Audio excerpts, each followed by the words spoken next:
Welcome back to the deep dive. Really glad you could join us. We're here, as always, to get into the sources you send our way and pull out the key insights together. Exactly. And today we're looking at a specific idea, a concept that came from the material you shared. Right. And this one falls under the banner RupeshDilSe. Now, according to the source itself, RupeshDilSe basically translates to, well, the thoughts of Rupesh Jain. Things drawn from his own life, his experiences. Lessons learned from the heart, essentially. That's the framing. It does feel like it's positioned as, personal wisdom being shared. Definitely. And the specific thought we're focusing on, it's from a piece called Embrace AI for Top Talent. And, well, it makes a pretty bold claim. It really does. It basically says that if you know how to use AI smartly, and it actually defines that for us, efficiently, effectively, and creatively, then that's maybe the main way you become top talent. And potentially very quickly, too. That's a key part of it. Oh, yeah, the speed aspect is highlighted. And the source just hammers it home with this, final instruction. Just embrace AI. So, okay, for this deep dive, let's get into the why. Yeah. Why does this source draw such a direct, strong line between using AI smartly and becoming top talent?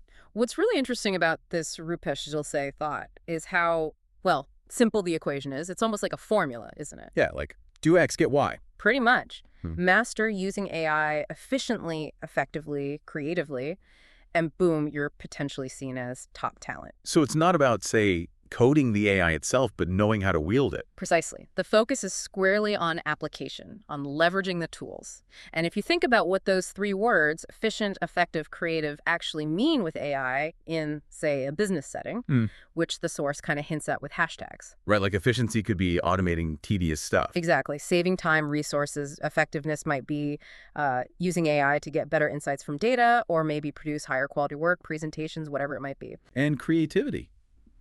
Well, that suggests using AI for things you hadn't thought of before.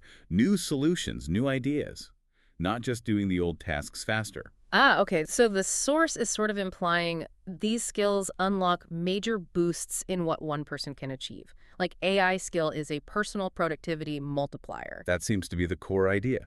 It suggests that right now, being good at using AI in these specific ways is what really makes someone stand out. That's what gets them tagged as top talent. And the soon part you mentioned, it implies this is maybe a window of opportunity, like get good at it now while it's still a less common skill set. That could definitely be part of the underlying message. It's presented as a fast track because widespread deep proficiency might still be developing across the board. It really does feel like the source presents it as the main thing. Just embrace AI. It sounds less like general advice and more like the single most important strategy from this viewpoint.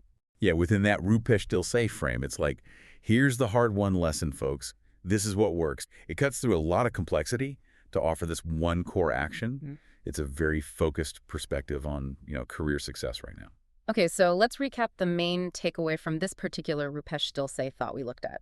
The source is putting forward this idea quite strongly. Very strongly. That getting really good at using AI efficiently, effectively, and creatively is the direct path, maybe even a fast path, to being seen as top talent, especially, it seems, in a professional context.